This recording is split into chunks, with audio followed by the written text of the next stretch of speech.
A white passenger grabbed a black teen by the tie in anger. Seconds later, his own tie became his downfall, and what happened next will leave you speechless. He wrapped his tie around a teenager's neck, choking the life out of him while others watched in silence. If you believe hate should never go unpunished, subscribe now. Malik Turner felt the brush of silk before he saw the eyes that would follow him for the rest of the flight. He had just moved down the narrow aisle of Westland Air Flight 327, searching for his seat beside his father, when his shoulder lightly grazed a man's arm. The contact was accidental, gentle even, but it drew a low, pointed voice from the suited stranger across the aisle. "Watch it, boy." The words struck with quiet venom, sharp as glass under velvet. Malik froze mid-step, his pulse catching in his throat. The voice hadn't been loud enough to attract attention, but the meaning behind it cut through the ambient hum of the cabin like a whisper of a storm. Raymond Turner looked up from his seat, his eyes narrowing behind rimless glasses. He had seen the man's lips move, seen his son's reaction. Frozen, lips pressed together, eyes suddenly guarded. Raymond's instincts, honed from years in security work, lit up with silent alarm. Something about the man's posture, the stiffness of his shoulders, the way he smoothed down the crease of his sleeve as if offended by contact, set his gut turning. The man wore a sharp, charcoal-gray suit with a gold pocket square tucked into his blazer, too precisely arranged to be casual. A maroon silk tie with a gold trim hung down his chest like a badge of entitlement. His face was composed, clean-shaven, angular, with eyes like cold steel, unblinking and critical. Malik gave a tight, polite nod, murmured a soft, "Sorry," and slipped into the seat beside his father. He didn't meet the man's eyes again. His fingers gripped his sketchbook a little tighter as he lowered himself into the seat. Raymond turned slightly. "What did he say to you?" he asked, low enough that only Malik could hear. "Nothing," Malik replied quickly, too quickly. "It's fine." Raymond didn't push, but he didn't let go of the moment either. Outside the window, the ground crew signaled the final checks, and the engines hummed louder as the plane prepared for takeoff. Inside the cabin, overhead bins clicked shut and passengers murmured about gate delays and beverage choices. But between seats 11B and 11C, the air had already shifted, dense now with an invisible weight. The stranger across the aisle had turned to his tablet, pretending to read, but his jaw remained tight, and his hand adjusted the tie once more, as if ensuring its dominance over his shirt. Raymond studied him discreetly. The man hadn't looked at Malik with simple annoyance. It had been something colder, something that made Raymond's stomach twist in ways he hadn't felt since old assignments overseas, watching people who wore masks over darker motives. "I'm okay, Dad," Malik whispered again, sensing his father's rising tension. Raymond nodded once, still unconvinced. "Keep your seatbelt on." And stay aware, Malik opened his sketchbook. The pencil in his hand hesitated before it moved, his mind no longer on cathedral arches or rooftop gardens, but on the sharp tone of a stranger and the way his apology had hung in the air unanswered. The plane lifted off moments later, its nose slicing into the clouds. Trays rattled gently, seatbelt signs blinked overhead, and attendants made their rounds. The stranger remained still, only shifting once to glance sidelong at Malik again. Malik didn't notice the second glance, but Raymond did. The minutes ticked on, quiet but uneasy. Malik's sketchpad filled with lines, precise, angular, but unsteady. His focus was fractured. He felt the heat of that moment still burning on the back of his neck, as if the stranger's words had left something behind. Raymond leaned back, crossing one leg over the other. His eyes scanned the rows of passengers, noting where the exits were, where the attendants stood, where the nearest helpful face might be in case something went wrong. Old habits didn't die. They just watched silently, like sentries. "I don't like the way he looked at you," Raymond murmured, almost to himself. Malik didn't answer. His hand was drawing now without purpose, shapes looping, stairwells collapsing into themselves. His throat felt dry. The man across the aisle reached for a glass of water. His movements were precise, measured, almost too controlled. When he caught Raymond's gaze for a second, he smiled. But it was a tight, humorless thing, like a wolf baring teeth instead of grinning.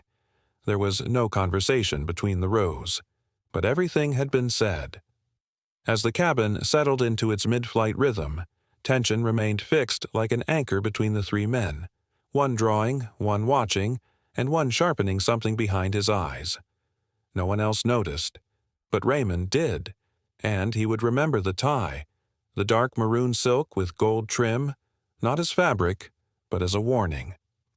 The storm was already boarding with them, wearing a tie instead of thunderclouds. A faint jolt rattled the cabin as the plane tilted slightly in the air. The fasten seatbelt sign flickered overhead, accompanied by a soft chime. Just then, Malik's plastic cup of water wobbled on his tray and tipped, sending a few cold droplets across the aisle. They splattered lightly onto the left sleeve of Grant Halberd's immaculate cream suit. The reaction was instant and sharp. Grant's head snapped toward Malik like a spring-loaded trap. His eyes, already watching the boy too closely throughout the flight, darkened with immediate fury. He pushed up from his seat so fast his glass of whiskey nearly toppled over. Standing over Malik, he stared down at him with clenched teeth. "You think this is funny?" he barked, voice loud enough to make rows ahead turn their heads. Malik froze, startled by the sudden volume. His heart jumped into his throat. I'm sorry," he stammered, trying to dab the tray with a napkin. His voice was soft, barely audible beneath the drone of the engines. But Grant wasn't listening. His face was flushed, not just with anger, but with something deeper, something uglier. Across the aisle, Raymond Turner had already begun rising from his seat. His movement was slow, deliberate. His body remained relaxed, but his eyes sharpened into focus. Years of working in high-risk zones had taught him the importance of reading danger before it escalated. "Sir," Raymond said, voice calm but unyielding. "My son said sorry." "That's enough." The brief silence that followed was thick. Around them, passengers shifted in their seats. A few pretended not to watch. Others, sensing the edge in Grant's posture, began whispering to one another. The atmosphere inside the plane tightened like a drumhead. Grant's gaze didn't move from Malik. He didn't so much as glance at Raymond. Instead, he took a slow breath, then exhaled sharply, his nostrils flaring. He flicked his sleeve disdainfully as though ridding himself of something foul. "I've seen this attitude before," he muttered, though loud enough for those nearby to hear. "Always thinking you're above basic manners." The words were coated in a polished tone, but the venom underneath was unmistakable. One of the male flight attendants approached quickly, trying to keep his voice low and soothing. "Gentlemen, I'll kindly ask everyone to return to their seats and remain calm. We're just experiencing some turbulence, nothing to worry about." Raymond gave a tight nod, backing slightly toward his own seat but never taking his eyes off Grant. Malik, still seated, kept his gaze low, lips pressed together tightly. He didn't trust his voice anymore. His fingers curled around the edge of his sketchbook, knuckles pale. But Grant wasn't finished. He leaned down slightly, his expensive cologne wafting over Malik like smoke. "You better learn to control that attitude, boy," he said under his breath with a forced smile that never reached his eyes. "Because not everyone's going to be so forgiving next time." Malik swallowed hard. His throat felt tight. He could feel every eye around him, some judging, some uncomfortable, but none intervening. He wasn't sure which was worse. Raymond saw it all. He recognized the deliberate escalation, the way Grant's words were just safe enough to avoid consequence, just vague enough to be twisted into innocence if challenged. But to Raymond, there was no ambiguity. He had heard those tones before, in places where power wasn't worn in uniforms but in voices. He recognized the slow build-up to something dangerous. Inside, his instincts roared to act, but his hand on Malik's shoulder said otherwise. Hold. Wait. Watch. Malik nodded faintly, acknowledging his father's silent message, but inside, confusion twisted with fear. The man's anger wasn't about spilled water. It never had been. Malik could feel it in his bones. This wasn't personal, it was targeted, and that made it more frightening. He wasn't in control of what was coming. The flight attendant, still hovering nearby, tried once more. "Sir, please take your seat." Grant finally turned, adjusting his tie with exaggerated composure. "Of course," he said, his tone dripping with mock politeness. He sat slowly, but his head turned again toward Malik before he settled. The look he gave wasn't one of apology. It was a warning. Raymond exhaled through his nose, a long, quiet breath meant to cool the fire building inside. He had taught Malik restraint, how to handle adversity with dignity. But he also knew there came a time when dignity had to be defended. No one spoke for a while. The hum of the plane returned to dominance, but it didn't feel the same. The cabin felt smaller, heavier, as if the very air had been tainted. Malik stared down at his sketchbook. His pencil lines were smudged now. He hadn't even realized his hand had been shaking. He tried to draw again, but his thoughts swirled too loudly. His father was right beside him. And yet, Malik had never felt more exposed. Raymond kept one eye forward, the other on Grant, his mind calculating every variable, every possible escalation. He didn't know when it would come, but he felt it. This wasn't over. It had only shifted to a quieter, more dangerous stage. Behind them, a different passenger cleared his throat. Another man whispered to his seatmate. Yet no one reached out. No one stood up. Raymond's hand stayed on Malik's shoulder longer than usual. Not just for comfort, but for grounding, for unity. Because in the confined space of the cabin, hatred had found a stage. The air wasn't just pressurized. It was poisoned. Grant Halberd's patience snapped like a frayed thread. The cabin trembled softly with turbulence, but his anger trembled harder. "People like you always think an apology fixes everything," he hissed, his voice low but dripping with malice.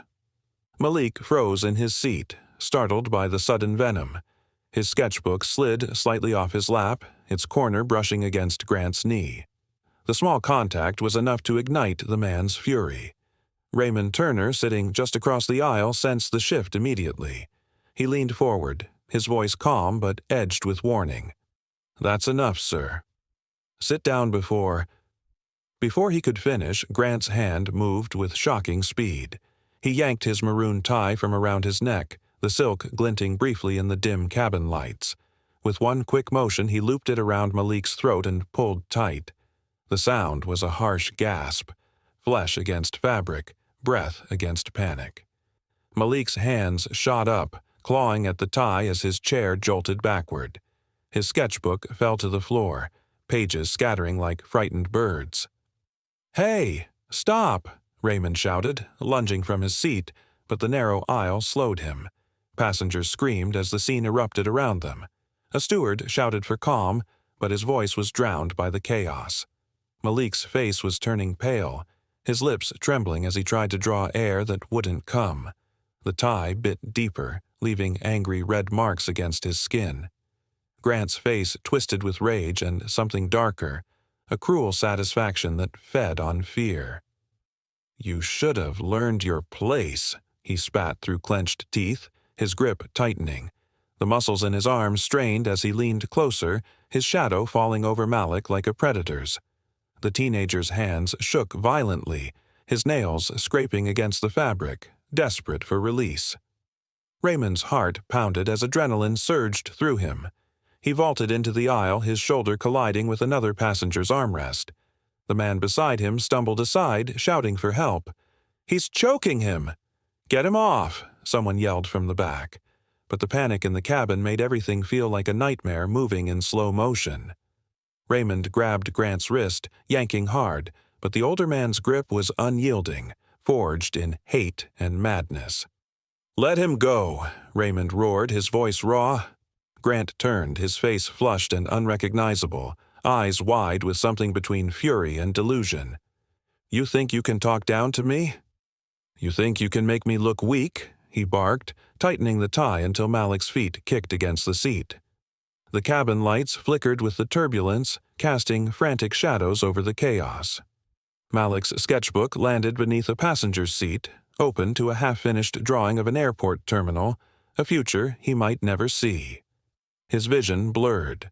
The roar of the engines mixed with the sound of his own strangled breaths.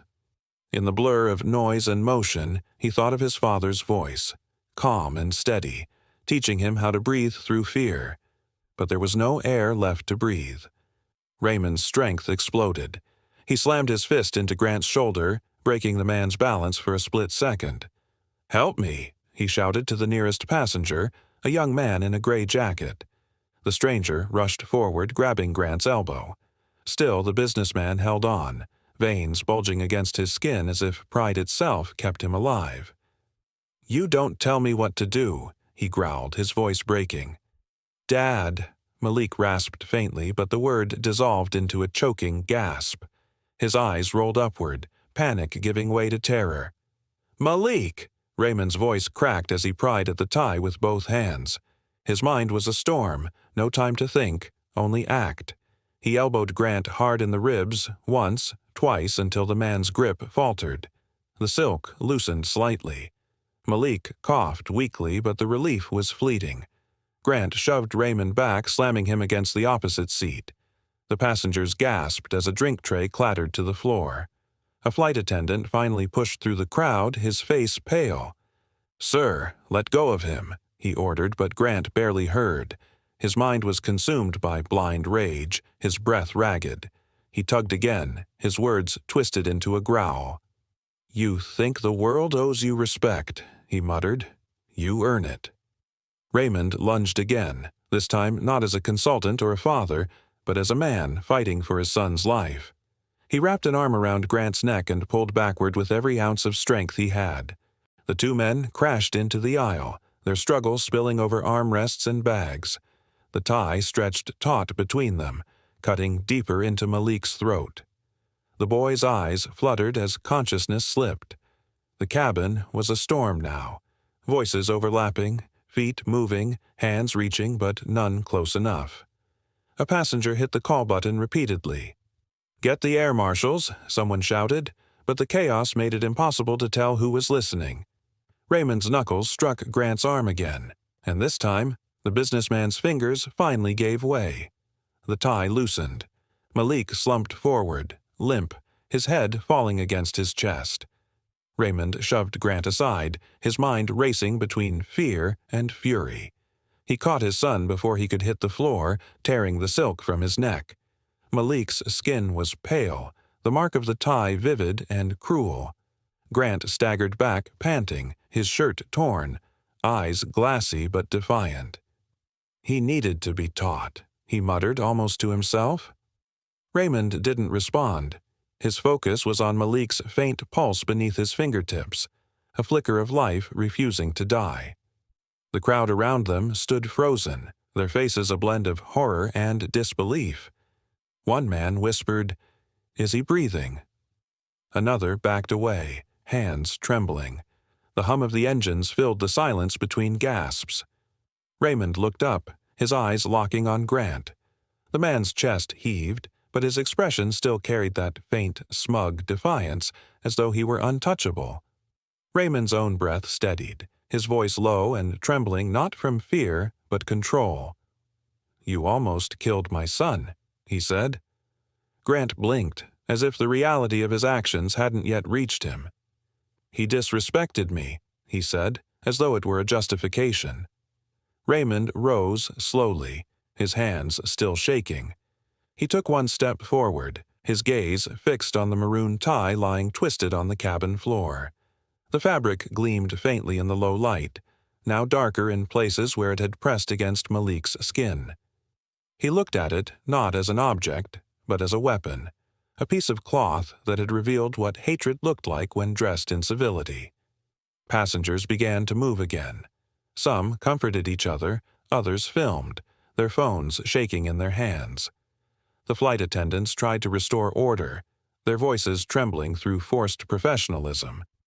But Raymond knew there was no calm to return to. Something irreversible had already been torn open in that narrow aisle, something that would not close again.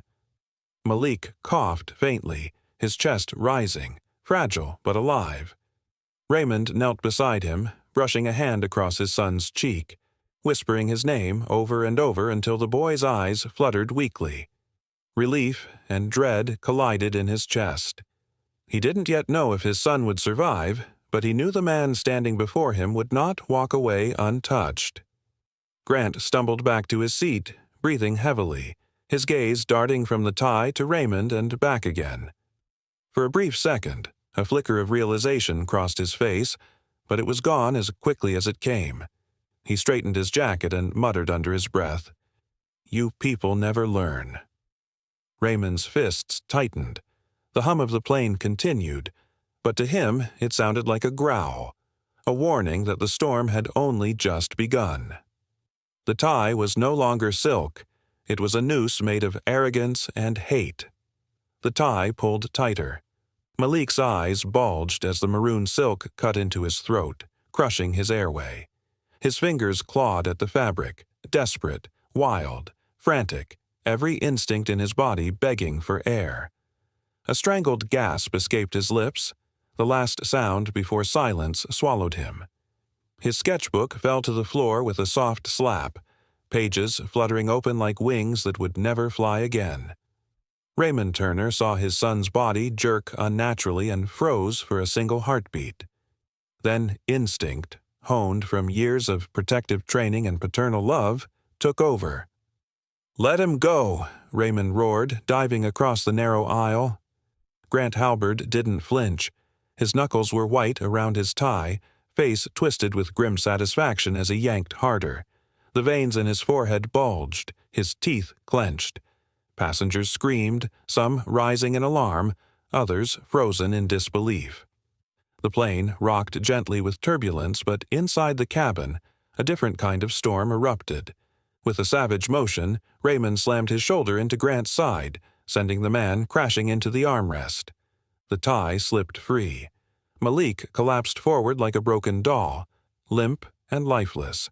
Raymond caught him mid-fall, cradling him tightly. "Malik!" he called, shaking him gently. "Malik, open your eyes."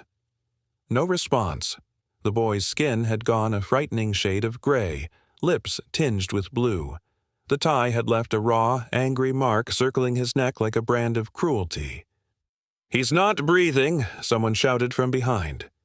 Raymond lowered his son to the cabin floor with trembling hands. The carpet felt too cold, too rough, too unworthy of a boy so full of dreams. He pressed his ear to Malik's chest, straining to hear anything. Then a faint thump. It was weak, almost a whisper, but it was there. A heartbeat, faint and fluttering, like a candle fighting the wind. Relief surged through Raymond's chest, but it was drowned by the tide of rage that followed. He turned slowly. Grant had staggered back toward the galley, still gripping the tie, eyes scanning the cabin for escape. His suit was rumpled, his breath uneven, but the same smug curl twisted his lips. "That boy needed to learn some respect," Grant muttered under his breath, loud enough for those nearby to hear. Raymond rose. His steps were silent, steady, each one heavier than the last. He reached Grant in moments and slammed him hard against the cabin wall, one forearm across the man's chest, pinning him between the emergency phone and the edge of the galley curtain. The passengers gasped again, but no one moved to stop him. "You almost killed my son," Raymond growled, his voice low and seething. Grant looked up, caught between shock and indignation. "I was defending myself. He. But the words faltered. For the first time, Grant saw something in Raymond's eyes that made him falter. Not rage, but something colder. A fury sharpened by restraint. Behind them, two men, A stocky man in a mechanic's shirt and a younger man in a gray hoodie helped lift Malik onto a flat space in the aisle. Another passenger, a bearded man with a calm, urgent voice, stepped forward. "I'm a medic," he said. "Move, give me space." He dropped to his knees beside Malik and began CPR, counting out loud as he pressed against the teen's chest. 1, 2, 3, 4. The scene was chaos. Flight attendants scrambling for oxygen masks, passengers trying to comfort one another, a child crying in the distance. But in the center of it all, two men stood locked in a silent war. Raymond's fist curled tighter at Grant's collar, but he didn't strike. He didn't need to. Grant's smirk had cracked. His pupils darted, unsure now. The curtain behind him fluttered with the cabin's recycled air, but his breath had turned shallow. Gone was the confidence, the superiority. In its place was something new, something foreign. Fear. And Raymond saw it. He slowly backed away, eyes never leaving Grant's. From the aisle, the medic's voice broke through.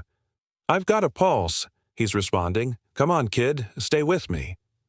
Raymond turned, falling to his knees beside his son once more, brushing Malik's sweat-drenched hair back from his brow. The boy's chest rose slightly, then again, shallow but steady.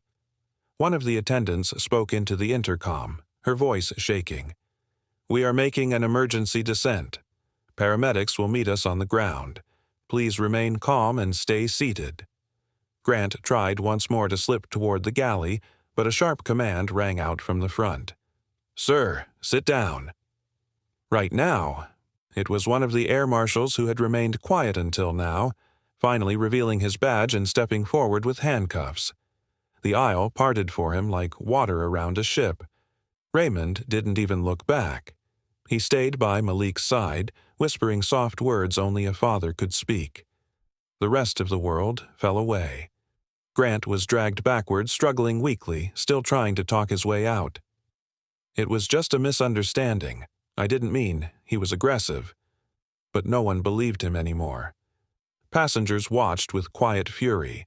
Some filmed with their phones, others simply stared.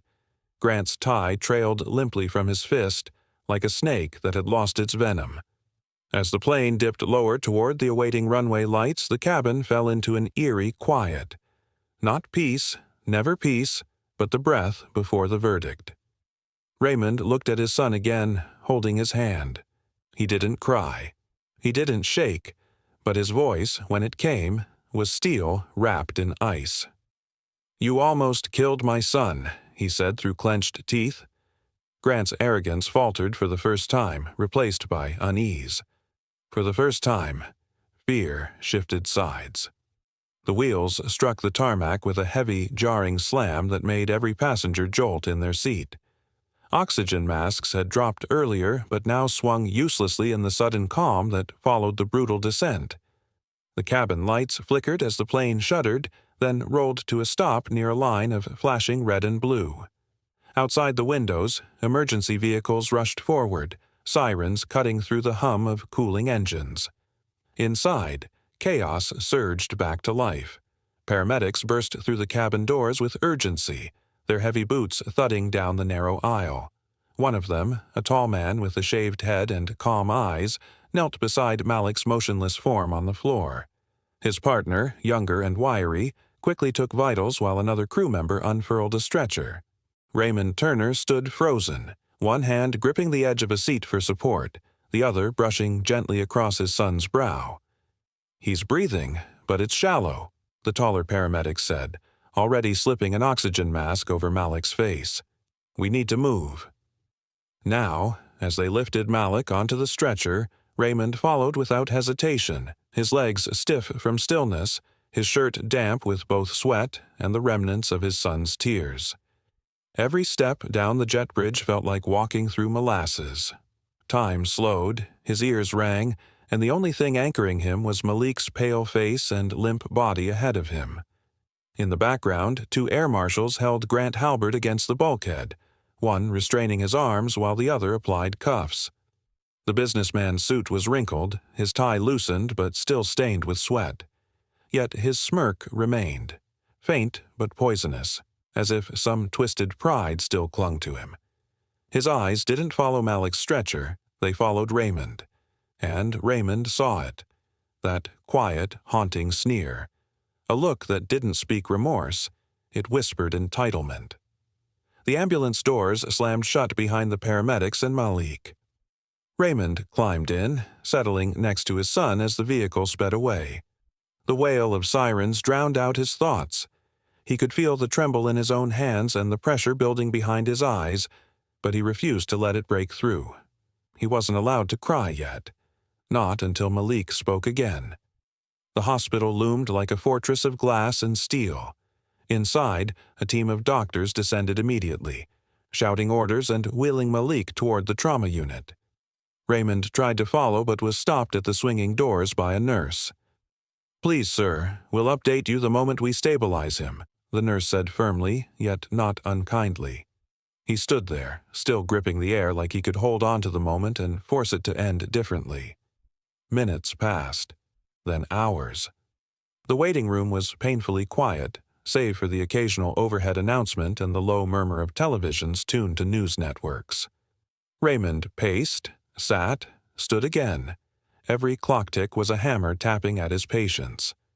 At last, a male doctor in teal scrubs appeared, his eyes tired but steady. "Mr. Turner?" Raymond shot up, hope and fear wrestling inside him. "He's stable," the doctor said. "Your son was deprived of oxygen for a dangerous amount of time, but we got to him just in time. He's unconscious, but barring complications, we expect him to recover." Raymond's knees nearly gave out.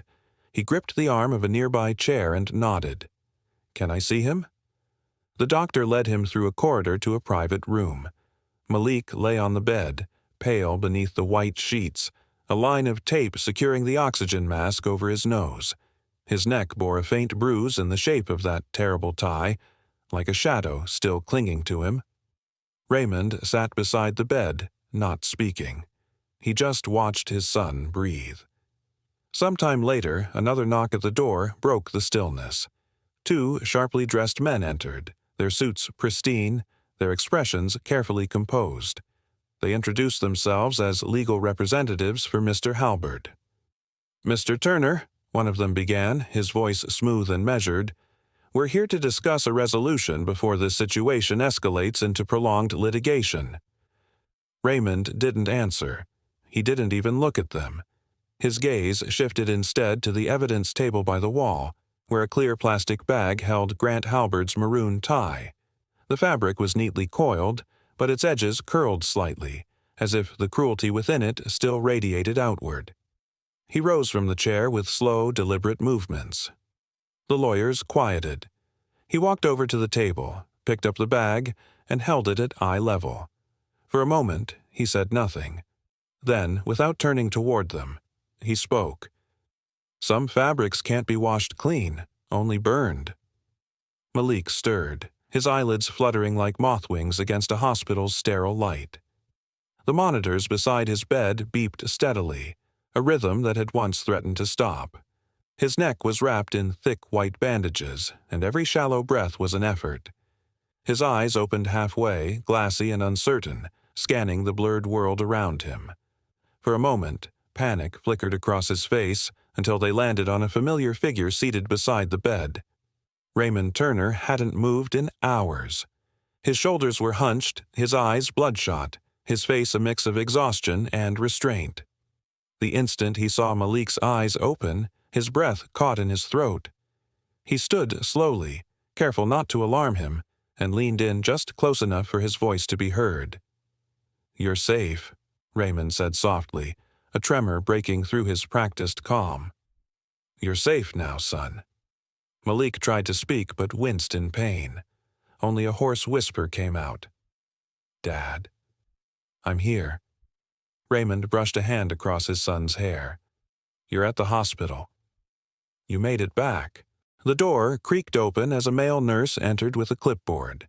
He checked the vitals, offered a curt nod to Raymond, and left without a word. The silence that followed felt heavy, filled with things unsaid. Outside the window, the sun was dipping below the skyline, casting long golden shadows across the room. A doctor came in next, mid-50s, glasses slipping down the bridge of his nose, stethoscope slung loosely around his neck. He didn't smile. His tone was clinical, but the words cut deeper than any scalpel. "He's very lucky," the doctor said, scanning the monitor. "Another 10 seconds and the lack of oxygen could have caused permanent brain damage. As it is, we'll monitor for any delayed trauma. He'll need rest." His voice may remain strained for some time. Raymond nodded stiffly. He didn't ask questions. He already knew what nearly happened. What haunted him wasn't just the physical damage. It was the look in Malik's eyes. That mixture of pain, confusion, and something else. A wordless question. Why? The next morning, the headlines arrived like vultures circling fresh tragedy. Businessman allegedly attacked minor mid-flight, self-defense, or misunderstanding. News anchors repeated variations of the phrase, "the Thai incident," reducing what had nearly been a murder to a headline made for ratings. The footage shown was minimal, blurry clips from panicked passengers' phones and airport security, carefully curated to protect the airline's reputation. Grant Halberd's attorney, a man named Elliot Shaw, with the voice of a practiced liar, made a public statement outside the courthouse. "My client regrets the unfortunate misunderstanding. He acted in self-defense when confronted by a provocative youth who escalated the situation. Raymond watched the broadcast on the hospital's waiting room TV. His jaw tightened, the muscles in his neck bulging as he clenched his fists. In the corner of the screen, Grant's face appeared. Calm, polished, unbothered. Back in Malik's room, his son had managed a faint smile for the first time. His throat still burned, but he forced the words out. "Dad, don't let him win." Raymond knelt beside the bed, cupping his son's hand with a steadiness that masked the storm in his chest. His voice was low and firm. "He won't," he said. "Not this time." That night, after Malik had fallen back into a medicated sleep, Raymond sat alone in the dimly lit corner of the room. His thoughts were no longer scattered. They were sharp, pointed, aimed. He took out a small notepad from his coat pocket and began listing names, passengers, attendants, the off-duty medic. He would find them, one by one. Their voices would not be ignored. He visited the hospital administrator that evening, requesting the official medical report. The man hesitated at first, citing legal policy, but Raymond's eyes carried a weight that made men pause. Within hours, the file was in his hands. He took pictures of every page, stored backups on a secure drive. He contacted the airline under the pretense of follow-up care, subtly inquiring about access to cabin security footage. When they stalled, he made note of it. 2 days later, Raymond called an old acquaintance, Joseph Klein, a private investigator known for discretion and results. He asked no favors, just facts. "Find me every flight passenger willing to talk. I don't want noise. I want proof," Klein agreed. Meanwhile, Raymond avoided the cameras outside the hospital. Reporters camped by the entrance like moths drawn to fire. They wanted statements, emotion, scandal. Raymond gave them nothing. He needed their spotlight to burn later, not now. Each night, Raymond returned to Malik's room, reviewing footage, making calls, building a fortress of truth brick by brick. The rage that once roared inside him now moved with deadly focus. He no longer imagined retribution. He imagined dismantling. One evening, after a particularly long conversation with the airline's legal office, who had suddenly become conveniently unable to locate the black box audio, Raymond returned to the hospital room. Malik was asleep again, his breathing steadier now. The tension in his brow eased. On the desk beside Raymond sat an evidence bag. Inside it, neatly folded but unmistakable, was the maroon tie with the gold trim, the weapon of choice Grant had used to nearly take his son's life. Raymond stared at it for a long time. That fabric had once adorned a polished businessman. Now it sat behind plastic, stripped of its purpose, like a snake without venom. But Raymond saw more than silk and stitching. He saw arrogance. He saw entitlement. He saw the quiet danger of unchecked cruelty. He reached forward, placing the tip of his finger on the plastic. His voice barely rose above a whisper, yet each word landed like steel. "What once took air," he murmured, "will now take everything from him." The headlines came first, loud, misleading, and relentless. Businessman claims self-defense in mid-air altercation. Flight chaos. Violence breaks out between passengers. Each one stripped the truth, layer by layer, until Raymond Turner could barely recognize the story they told. He sat at the edge of Malik's hospital bed, the television casting flickering light across his son's still-healing face. The bandages along Malik's throat were a constant reminder of how close he had come to death. But what burned deeper was the way the media painted both victim and aggressor with the same brush. Raymond clenched his fists, his knuckles white against the chair's armrest. The investigation was officially underway, but it crawled forward like a reluctant shadow. Grant Halberd, protected by layers of lawyers and corporate spin, claimed he had feared for his safety after a provocative misunderstanding. He said Raymond had overreacted, that Malik's body language had made him feel threatened. It was a story carefully worded, backed by legal muscle and public relations experts trained to twist truth into fog. The first legal filing used phrases like escalating tension and mutual aggression, erasing Malik's suffering behind cold, strategic language. Raymond watched one such broadcast from his living room. The lights dimmed, the only sound the low hum of the news anchor's voice. He saw footage of himself boarding the flight, grainy and silent, as if it could prove guilt. Then came a clip of Grant walking out of the police station, his collar crisp, his face solemn but unbothered. The final straw came days later, when a court clerk informed Raymond that due to a jurisdictional loophole, Grant's formal arrest would be delayed. "He's not going anywhere, Mr. Turner," the man had said with forced calm, "but the process will take time." Raymond's reply was quiet, controlled. "Time is something my son almost didn't have." That night, after Malik had drifted into an uneasy sleep, Raymond opened an old metal case tucked beneath his bed. Inside were documents, contacts, and a faded photograph of a younger man with sharp eyes and a sharper mind, Damon Price. A retired federal investigator, Damon had once worked with Raymond on a high-risk security detail in Brussels. He owed Raymond his life, and Raymond was ready to call in that favor. 2 days later, they met in a quiet diner on the outskirts of the city. Damon was in his early 60s now, with silver stubble and an investigative gaze that hadn't dulled with age. He wore a navy coat and carried a worn leather notebook.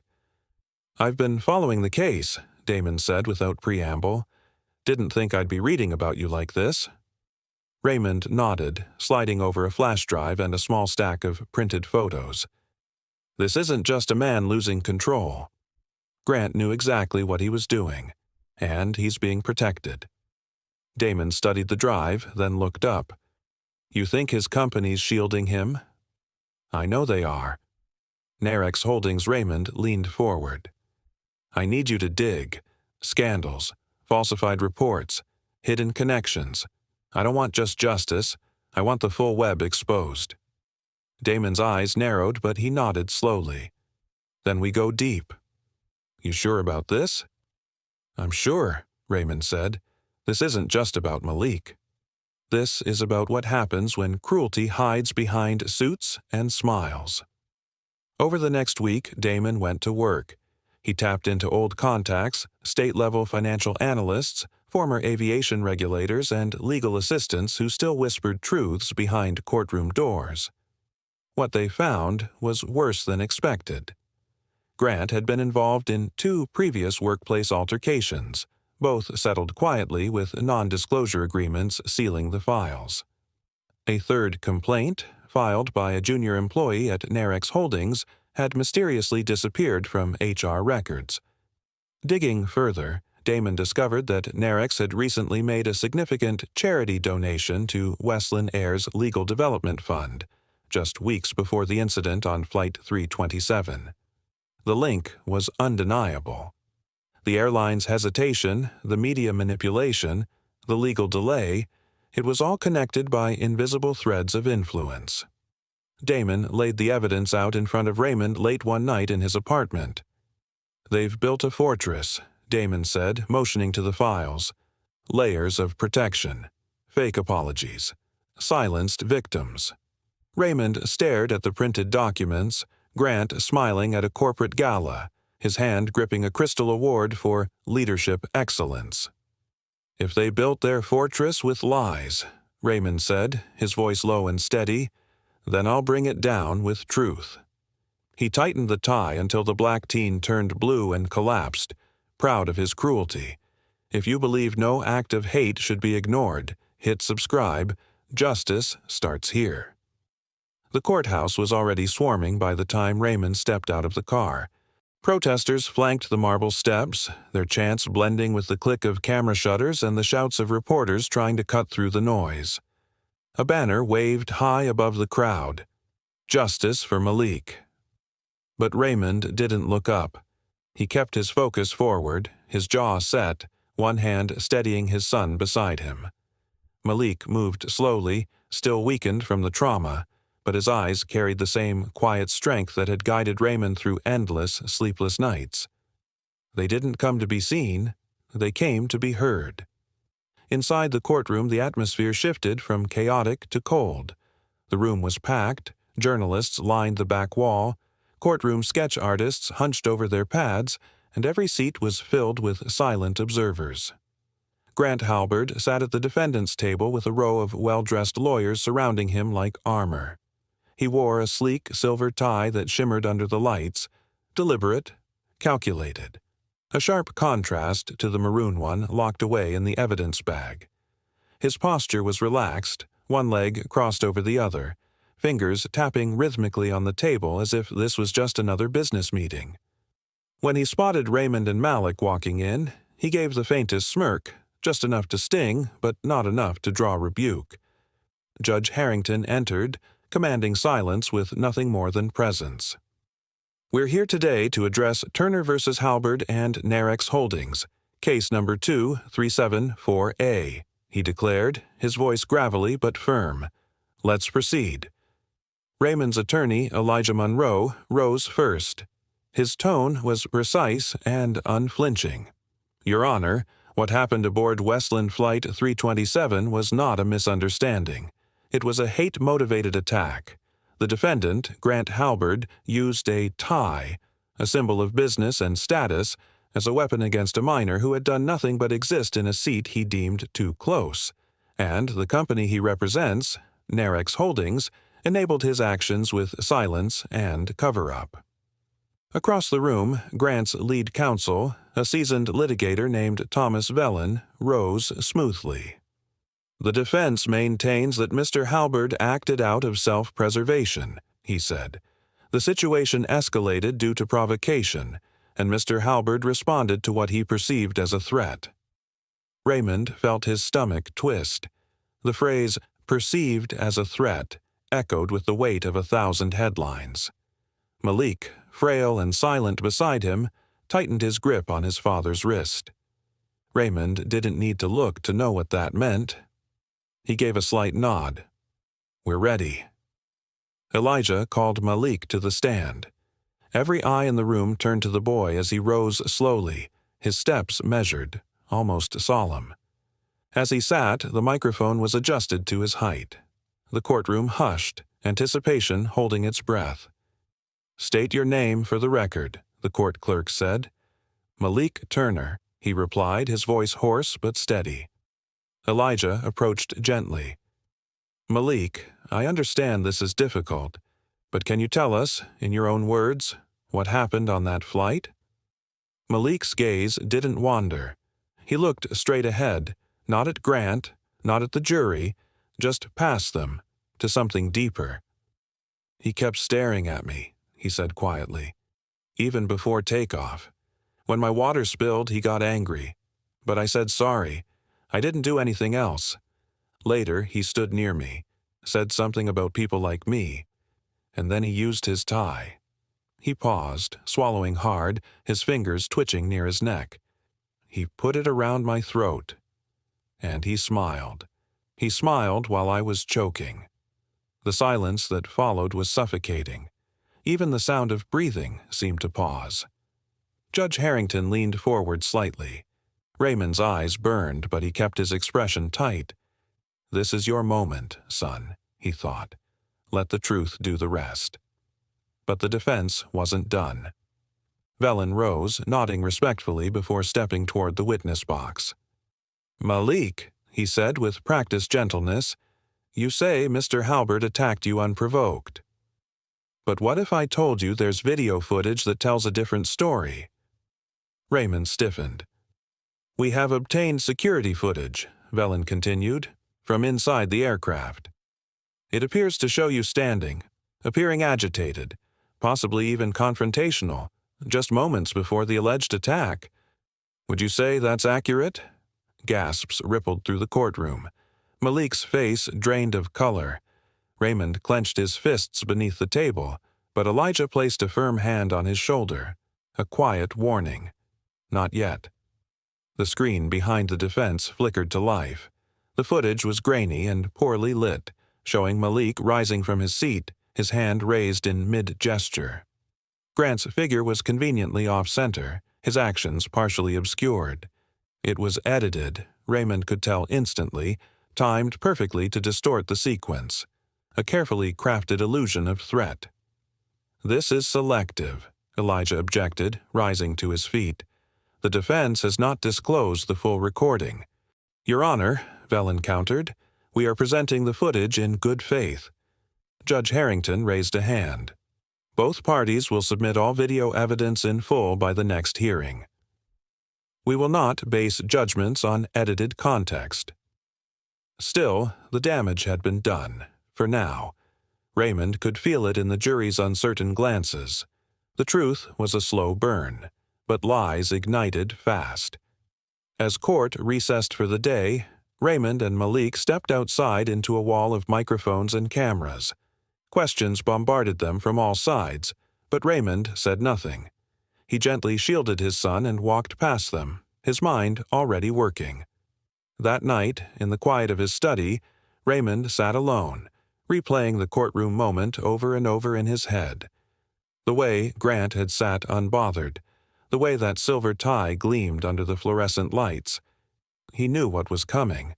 The defense had played their hand early, but they hadn't anticipated his. He opened a secured email from Damon Price. The subject line read, "Got it." Full black box recording, unaltered. Raymond clicked play, eyes narrowing as the real footage loaded. His jaw tightened. There it was, clear, indisputable, but he didn't send it yet. Timing mattered. Back in the courtroom, the battle lines had been drawn. But this wasn't just about evidence. It was about will, about outlasting the lies without becoming the hate you were fighting. As Raymond shut the laptop and turned off the light, his voice was a whisper meant only for the darkness. The courtroom wasn't just about verdicts. It was about who could endure the longest without losing their humanity. The room was dimly lit, save for the soft blue glow of Damon Price's laptop screen. He sat hunched at a long oak table, headphones clamped over his ears, eyes fixed on the video file he had just decrypted. The footage, extracted from the internal security system of Westland Air Flight 327, had been hidden deep within encrypted company servers. It had taken Damon days to access it without triggering corporate alarms. When the first frame loaded, his breath caught in his throat. There was Grant Halbert, tall, smug, pacing slowly down the aisle.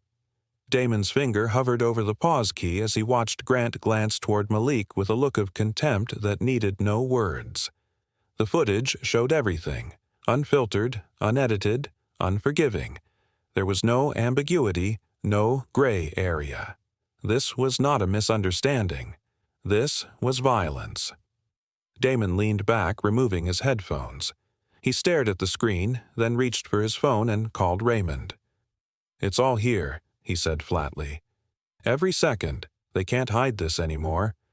Raymond's voice came through the line like steel. "Send it to me."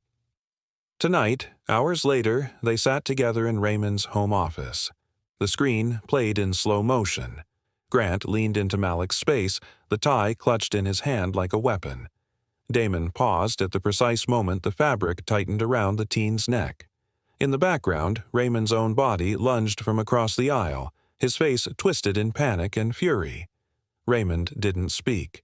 He simply watched, fists clenched, jaw locked. His eyes didn't blink. "We time it with the second hearing," Damon said. "We leak it 5 hours before. Let the world see it before the court does." Raymond nodded once, slowly. "And we let them know what justice looks like." The next morning, the footage hit the internet. It spread like wildfire. The video began with a brief disclaimer from Damon's encrypted channel. Then the frames rolled, Grant's pacing, the sneer, the tie, Malik's face shifting from confusion to panic, Raymond's desperate reach, and the chaos that erupted in the cabin. The audio captured Malik's choked gasps, the horrified screams of passengers, and Grant's cold mutter, "Teach him a lesson." Within minutes, social media ignited. The hashtags #TieIncident, #JusticeForMalik, and #HalberdHate trended worldwide. Civil rights activists called for federal intervention. Airline officials scrambled to explain how the footage had been inadvertently archived. The public wasn't buying it. Outside Narex Holdings' glass towers, protesters gathered by the hundreds. They carried signs with phrases like, "Respect can't be choked," and "No more hidden cameras, no more hidden crimes." Security guards stood nervously behind barricades, watching as the crowd grew louder and more unified. Back inside the Turner home, Malik sat propped against a pillow, his throat still sore, a bandage visible beneath his collar. He held a cup of water in trembling fingers, his eyes fixed on the television. Every news network replayed the footage, dissecting it frame by frame. Some anchors couldn't hide their disgust. As the video played once more, Malik's breath hitched. He placed the cup down and covered his mouth, eyes glistening. He turned to his father, his voice barely a whisper. "You did it, Dad." Raymond's expression didn't change.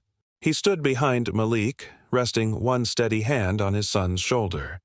The warmth of that gesture carried more comfort than words, but his voice, when it came, was low and unyielding. "Not yet, son," he said. "Justice isn't victory. It's balance restored." The courtroom was silent as the bailiff called the session to order. The gavel cracked like a gunshot, sharp and final. Grant Halberd entered, flanked by 2 uniformed officers. His wrists were cuffed, though hidden beneath the sleeves of his tailored suit, and his expression bore the remnants of arrogance, creased around the mouth, rigid in the jawline, but it was splintered now, like glass beneath pressure. Cameras flashed behind the frosted glass windows of the courtroom doors. The air was tight with anticipation, heavy with consequence. Raymond Turner sat at the front, shoulders squared, hands folded loosely on the polished oak table before him. His lawyer, Gerard Lanning, whispered a few final words, strategy, reassurance, protocol, but Raymond didn't respond. His eyes were locked on Grant, not with fury, but with a fixed intensity honed by months of grief and grit. He didn't need reminders of what was at stake. His son had almost died at the hands of a man who believed cruelty could masquerade as power. And today, that mask would be stripped away. The judge, a stern man with deep-set eyes named Harold Vance, entered briskly, robes trailing like the tail of a storm. He adjusted his glasses, surveyed the room, then gave a small nod. "Proceed," he instructed. The prosecution wasted no time. The unedited black box footage was introduced as key evidence, silent, time-stamped, undeniable. The lights dimmed slightly as the screen flickered on. A still image appeared first. Grant Halberd pacing the narrow aisle of Westland Air Flight 327, the maroon tie in his hands like a coiled serpent. Then the video began to play. Gasps erupted before the minute mark. There it was, Grant leaning into Malik's space, his hand shooting forward, looping the tie around the teenager's throat. Malik's eyes wide, hands flailing. Raymond's desperate lunge. The attendants scrambling too late. The sneer on Grant's face burned into the room, his mouth curled in what could only be called satisfaction. The court could not hear the sound, but it didn't need to. Every face in the room read the truth written in the movement. Raymond sat rigid, his jaw clenched, one hand gripping the armrest so tightly the knuckles whitened. He could feel Malik's voice in his memory, the way it cracked when he'd said, "He smiled while I was choking." That moment now played in real time, confirmed beyond doubt. The defense didn't speak. They didn't rise. They didn't dare. Grant's attorney, a younger man named Harlan Dent, kept his eyes on his own briefcase, fingers trembling slightly. He hadn't seen the full footage until now. His mouth opened, then closed again. There was no spin left to sell. Judge Vance leaned forward. "Mr. Halberd, you have been found responsible for a vicious, unprovoked attack on a minor. The evidence speaks for itself, visually, viscerally, and morally. Your actions were not only criminal, but deliberately hateful." A pause lingered in the courtroom, thick with the weight of the moment. Vance's voice sharpened. "This court finds you guilty of attempted murder and assault with hate-based intent. You will serve no less than 20 years in state prison. Bail is denied." Sentence begins immediately. Grant's eyes finally moved to Raymond, and for the first time, they didn't carry smugness or contempt. They carried fear. A brief flicker of realization passed over his features, as if only now understanding what he had truly lost. Not just freedom, but the illusion of superiority. But it wasn't over. Judge Vance turned to the second defendant listed in the suit, Narex Holdings. Their legal representative, a middle-aged executive in a navy blazer, stood expressionless as the verdict continued. Narex Holdings knowingly withheld critical evidence and attempted to manipulate the investigation through obstruction. This court orders a federal fine of $20 million and a full audit of your internal passenger complaint policies. Failure to comply will result in further penalties.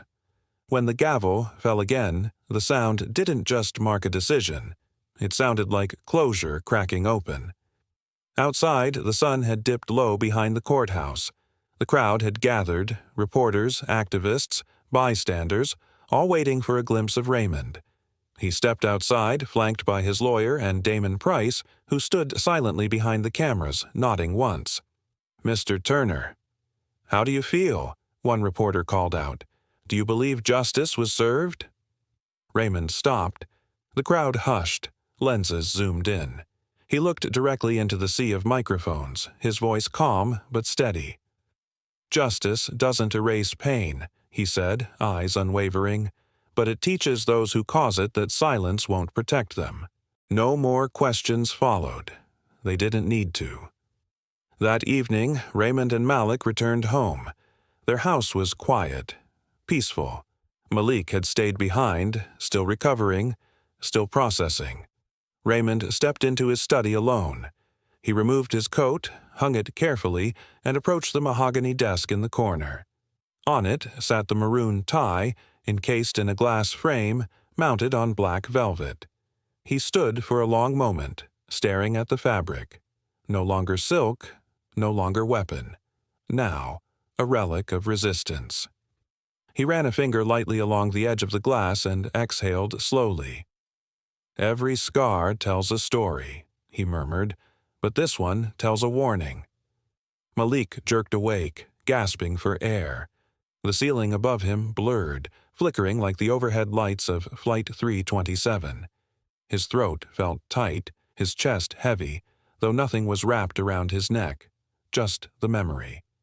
He sat up, drenched in sweat, his hands trembling as they instinctively rose to his neck.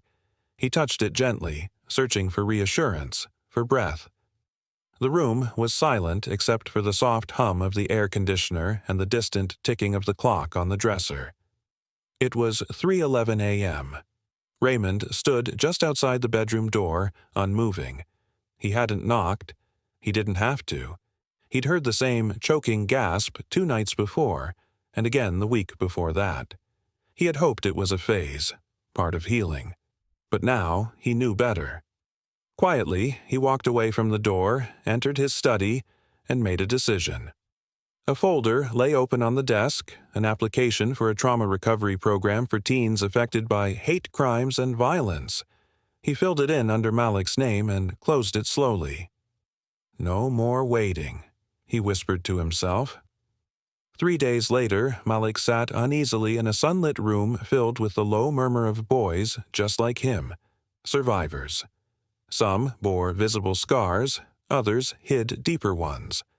The program, based in a quiet corner of the city, paired victims with mentors who had faced and endured their own darkness. Malik's mentor was a soft-spoken man named Theo Carden, a former emergency responder who had once been beaten unconscious by rioters while protecting a group of children. He now led therapy through art. They sat in silence for most of the first session. Malik avoided eye contact, tapping his pencil against the edge of the sketch pad Theo had handed him. "You don't have to draw anything perfect," Theo said gently, watching Malik's posture. "Just start with what's stuck in your mind." Malik's hand hovered over the page for a moment, then moved slowly. A necktie appeared, then a hand, then a blurred figure in a hoodie. His lines were shaky at first, hesitant, but as the minutes passed, the strokes grew bolder. Shadows formed. Eyes widened in the sketch. The background bled into chaos, screams and graphite, and finally, a silhouette standing alone, holding the tie like a severed rope. Theo didn't interrupt. He simply nodded, allowing the silence to do the work. When Malik finally looked up, his eyes were red but no longer confused. "That's the first time I've looked at it," Malik murmured. "Really looked." "It's yours to own now," Theo replied. "Not his." Meanwhile, Raymond had begun reshaping his life with a new purpose. He declined television interviews and lucrative speaking gigs. Instead, he met with lawyers, advocates, and social workers, using every cent of the settlement not for comfort, but for the creation of something enduring, the Turner Foundation. Its mission was clear: support victims of airline-related violence and expose systemic negligence tied to racial bias. The foundation launched with quiet force, offering legal aid, counseling, and education seminars across the country. Raymond poured himself into it, not because he had healed, but because healing others gave him a reason to keep going. The media cycle had moved on, chasing the next scandal, the next courtroom circus. But Raymond knew the danger wasn't in the headlines. It was in the silence that followed. So he filled that silence with structure, with policy, with presence. He hired men who had once been victims, now turned advocates. One of them, a former airport ground agent named Isaiah, had once lost his job for reporting a racist colleague. Now he led Turner Foundation's training initiatives for flight staff nationwide. At home, Raymond watched Malik carefully, noticing the shifts, the quieter footsteps, the long pauses before speaking, the nights he stared at the ceiling fan too long. But there was something else too, something slowly returning. One morning, Raymond found Malik in the kitchen, hunched over a sketch pad. "You hungry?"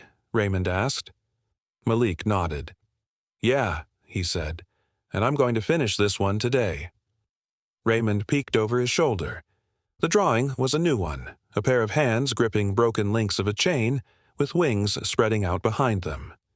Malik joined his father at several foundation events, not as a victim, but as a voice. At first, he simply stood beside Raymond, listening. Then came the day he stepped up to the podium on his own. The audience was small, just 40 people in a community center gym, but it felt like the size of the world. He looked down at his notes, then up at the expectant faces. He didn't need the notes. "I was 17, Malik began, his voice calm but unwavering. "And I was taught a lesson on a plane, a cruel one. Not just about hate, but about how easily people choose to look away." The room fell silent. "I survived," he said, "but others shouldn't have to." Raymond watched from the corner, arms folded, a faint warmth rising behind his chest. The applause was quiet at first, then steady, then full. But for Raymond, it wasn't the volume that mattered. It was Malik's eyes, clear, steady, present. That night, as they returned home, Raymond poured tea for them both. Malik stared out the window at the stars. "Still scared sometimes?" Raymond asked. "Yeah," Malik admitted, "but it doesn't freeze me anymore." Raymond nodded slowly. "Good." They sat in silence for a while, sipping, and as Malik headed to bed, he paused at the door and said over his shoulder, "Pain had changed them, but it had also armed them."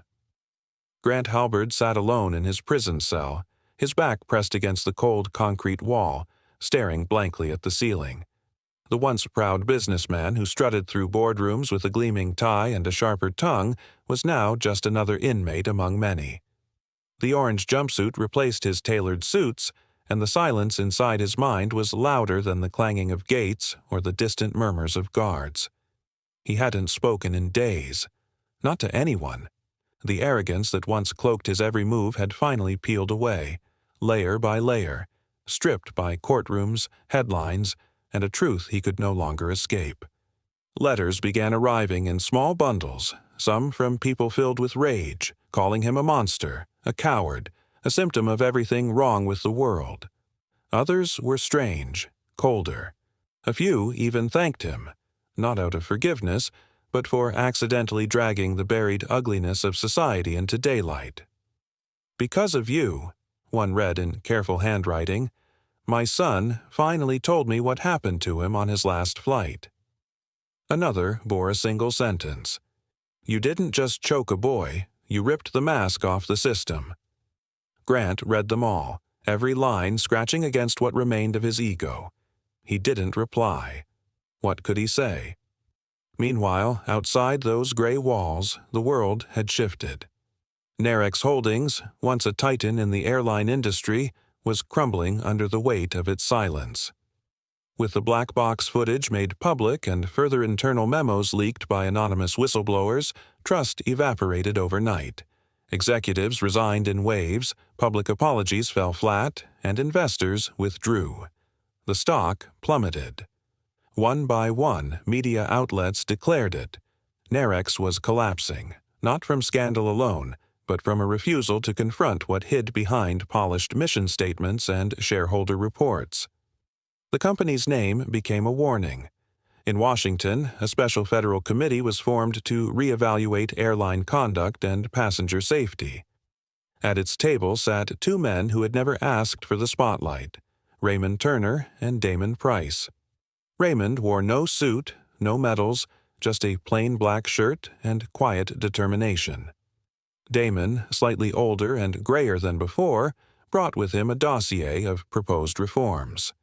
Neither spoke for applause, only for change. Together, they helped draft new industry-wide protocols, mandatory onboard camera systems with passenger access transparency, stricter penalties for in-flight hate crimes, and mandatory de-escalation training for staff. For the first time, the term airline accountability carried real weight. And then there was Malik. He was healing, but not silently. With his throat no longer bandaged and his voice steadier than before, Malik had begun speaking at high schools and youth forums, invited as a survivor but more often received as a messenger. His face, once known for its pain, now held quiet strength.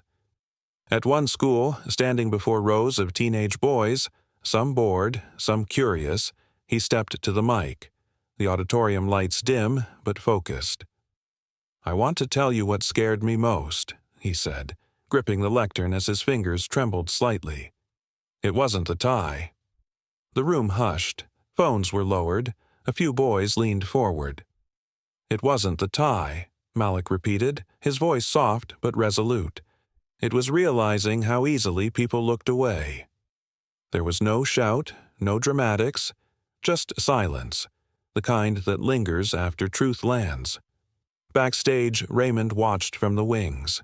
He hadn't told Malik what to say. He never did. But his son's words pierced something deeper than anger. They awakened accountability. In that moment, he understood what it meant to survive and still give back. Later that night, father and son stood outside on a quiet hilltop, away from the city's noise. Above them, stars blinked through thin clouds, scattered across the sky like tiny scars. The wind was light, brushing the grass but not disturbing the peace. Raymond kept his arms folded, his gaze lifted to the heavens. Beside him, Malik sat on a smooth rock, hands resting on his knees, his breath calm and measured.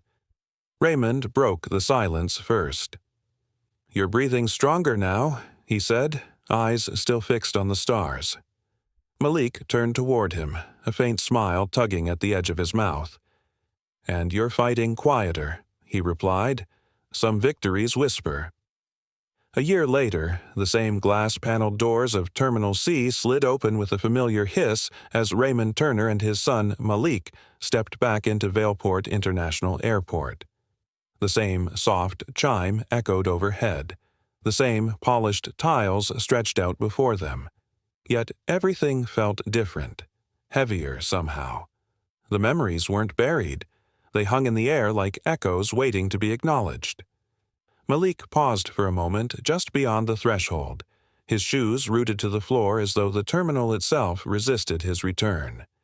His breath caught, eyes narrowing as he scanned the space. The seating arrangement had changed, new lighting glowed warmer than before, and the distant voice of a boarding call was softer, but the tension in his chest remained the same. They walked in silence, their steps measured. Raymond carried a compact wooden box in both hands, its weight insignificant, yet its meaning profound. The box held the maroon tie, now encased in a glass frame. It had once symbolized something vile, control, hatred, and humiliation, but now it carried a message far louder. Redemption wasn't about erasing the past, it was about marking it clearly so no one would forget. The corridor bent slightly, revealing the transformed gate area. Where once passengers idly waited in rows of blue plastic seats, there now stood a tall, curved steel wall, brushed to a soft matte finish. A line of gentle lighting traced its edges. At its center, engraved in deliberate, bold font, were the words, "Respect is not optional, it's oxygen." Malik slowed as they approached. He reached out, his fingers trembling slightly before making contact with the cold steel. The tips traced the lettering slowly, as if trying to feel the pulse of those words, trying to believe them. His reflection looked back at him in the brushed surface. Older now, more aware. Raymond stood behind, watching his son in silence. The boy, who once clutched his sketchbook in a trembling hand, was now a young man who had faced death and stood back up. But some wounds heal invisible. A man in a pilot's uniform passed by and gave a respectful nod. Another airport employee, ground crew this time, paused, recognizing them, and removed his cap briefly. A few passengers nearby whispered, their expressions mixing curiosity and reverence. But there were no cameras, no microphones, just quiet acknowledgement. Raymond took a slow breath and stepped forward. He knelt at the base of the wall, where a narrow shelf of reinforced glass offered space for personal tributes, photographs, folded letters, faded boarding passes. He gently opened the box. The maroon tie, once a weapon of hatred, now lay coiled like a relic from another life. Its surface gleamed under the overhead lights, the glass case sealed tight, fingerprint-free.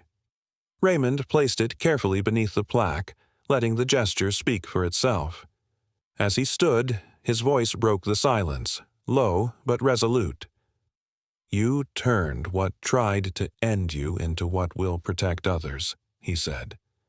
Malik turned to him, his eyes full but steady. He nodded. We both did.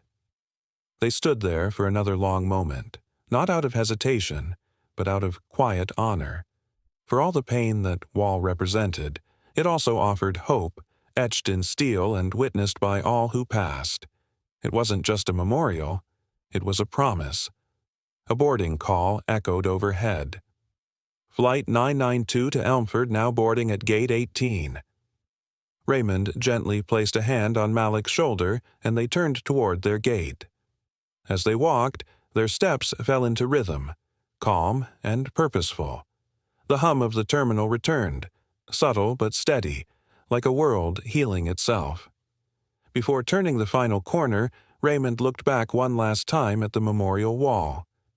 Some ties bind, he thought, but the strongest ones break hate instead. He used his tie to choke a child, but minutes later it became his own noose. If you stand for protecting the innocent and confronting evil, subscribe now. Together, we rise. Disclaimer: the story you just watched is fictional. It highlights themes of racism, abuse of power, and the inevitable consequences of hatred and cruelty. Its purpose is to raise awareness, provoke reflection, and inspire empathy, justice, and accountability in the face of discrimination.